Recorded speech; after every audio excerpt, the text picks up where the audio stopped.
नमस्कार। आज भारतीय प्रजासत्ताक दिन उत्साहात साजरा होत आहे। या निमित्त मी राज्यातील जनतेला मनापासून हार्दिक शुभेच्छा देतो। छत्रपती शिवाजी महाराज, महात्मा ज्योतिराव फुले, क्रांतिज्योती सावित्रीबाई फुले, राजश्री छत्रपती शाहू महाराज, भारतरत्न डॉक्टर बाबासाहेब आंबेडकर यांना देखील मी विनम्र अभिवादन करतो। भारताच्या स्वातंत्र्य लढ्यातल्या ज्ञात अज्ञात क्रांतिकारकांना सुद्धा माझं वंदन।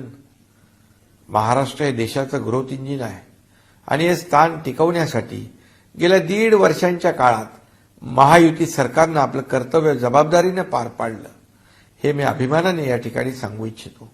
सामाजिक, आर्थिक, औद्योगिक, सांस्कृतिक, क्रीडा या सर्वच आघाड्यांवर महाराष्ट्रानं आपली छाप टाकण्यास सुरुवात केली आहे। महाराष्ट्रात एक छोटा भारत वसलेला आहे असं आपण म्हणतो आणि त्यामुळेच भारताच्या प्रगतीची पताका डौलानं फडकत ठेवण्यासाठी आपली एकजूट महत्वाची आहे।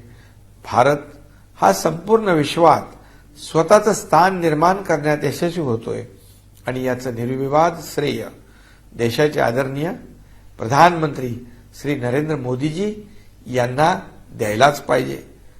गेल्या 9 वर्षात देशाने आपली मोहर जगावर उमटवली आहे।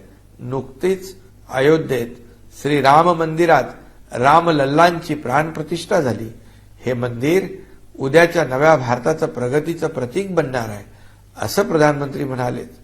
महाराष्ट्र देखील या प्रगतीत आपलं बहुमूल्य योगदान दिल्याशिवाय राहणार नाही, हे मी या प्रसंगी ठामपणे सांगू इच्छितो।